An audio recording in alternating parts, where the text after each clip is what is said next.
25-40 సంవత్సరాల ఆడవారిలో వచ్చే common problem fibroids.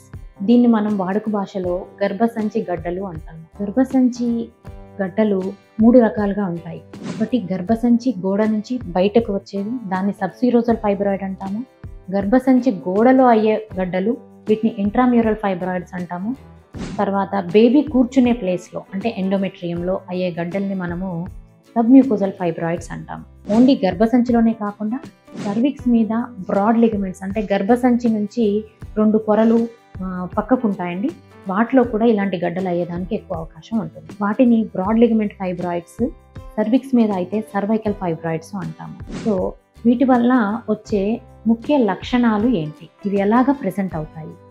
నార్మల్గా కొంతమందికి ఏమీ సిమ్టమ్స్ ఉండవు, ఓన్లీ పొత్తి కడుపులో నొప్పి ఉంది, ఏదో గడ్డలాగా తగులుతుంది అని కొంతమంది వస్తూ ఉంటారు. మోస్ట్ కామన్గా ప్రెజెంటేషన్ ఏంటి అంటే బ్లీడింగ్ ప్రాబ్లం, అంటే ప్రతి 15 రోజులకి 20 రోజులకి ఒకసారి పీరియడ్ రావడము, లేదా పీరియడ్ వచ్చిన తర్వాత 7, 8, 10 రోజులు 15 రోజులు కంటిన్యూస్గా బ్లీడింగ్ అవ్వడము, సివియర్గా పెయిన్ రావడము, అంటే ఆ రోజు వాళ్ళు మంచానికే పరిమితం అయిపోయి వాళ్ళ పనులేమీ చేసుకోలేక హాస్పిటలైజ్ అయ్యి ఇంజెక్షన్స్ గ్లూకోజ్లు పెట్టుకొని వాంతులు అయిపోయి ఇలాగా సివియర్గా ఉండే పేషెంట్స్ కూడా ఉంటారు.